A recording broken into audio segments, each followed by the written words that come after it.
flag of the United States of America, and to the republic for which it stands, one nation, indivisible, with liberty and justice for all. For which it stands, one nation,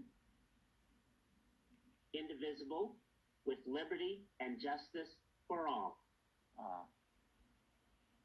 Two specific caucuses omitted under God while the pledge was recited in full during the main sessions. But as Joe Biden has his sights set on faith-based voters, he thinks he does his party really believe? Joining us now, senior pastor at First Baptist Dallas Church and Fox News contributor, Pastor Robert Jeffress. Pastor, thanks for being here.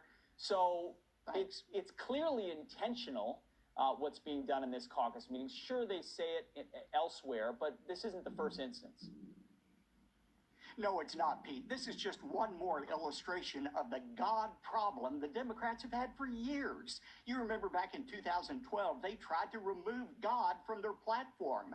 They've worked to remove God from public oaths of office. And then you saw this last week. I mean, all week, Pete, they struggled to talk about faith in God for a reason. I mean, they want to win some of the faith voters, but they don't want to offend their secular audience. So what they do is talk about faith in some general, undefined way. Oh, his faith is so important to him. And oh, his faith helped him in troubled times. But they never say faith in what? Are they talking about faith in themselves, faith in other people, faith in the Easter Bunny? They don't want to talk about faith in God, because when they do, it highlights how in opposition they are in their embrace of the barbaric practice of unrestricted abortion, how opposed that is to the God of the Bible, the teaching of Scripture, and even the Catholic Church of which Joe Biden is a part. Pastor, so they won't talk about faith in God.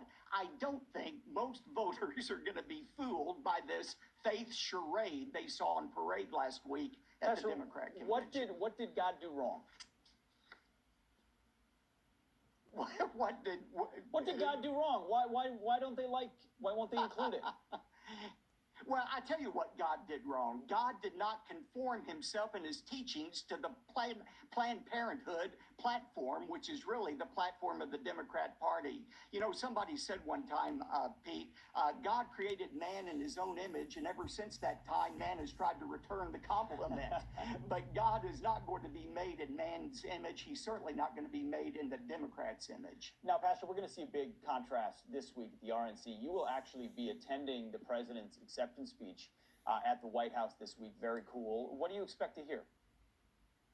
Well, I believe the president's going to be optimistic as he recounts his accomplishments over the last 4 years, building and now rebuilding a historic economy. I think they're pointing to the 200 conservative judges that have been appointed to the courts, the most pro-life, pro-religious liberty agenda in history. But Pete, I think he's also going to paint a stark picture of what life under Joe Biden is going to be like. The lawlessness you've talked about in Portland and New York are just a preview of coming attractions. I hope he's going to highlight how a Biden-Harris or Harris-Biden ticket will be the most pro-abortion, anti-religious liberty ticket in history.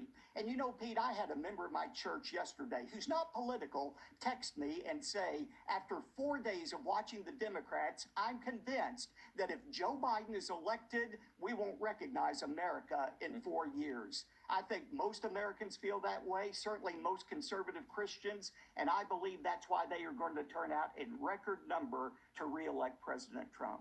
All right. Pastor Jeffress, thank you so much, and have a good service today. It is Sunday. Appreciate it. All right. Thank you, Pete. You got it. Still ahead.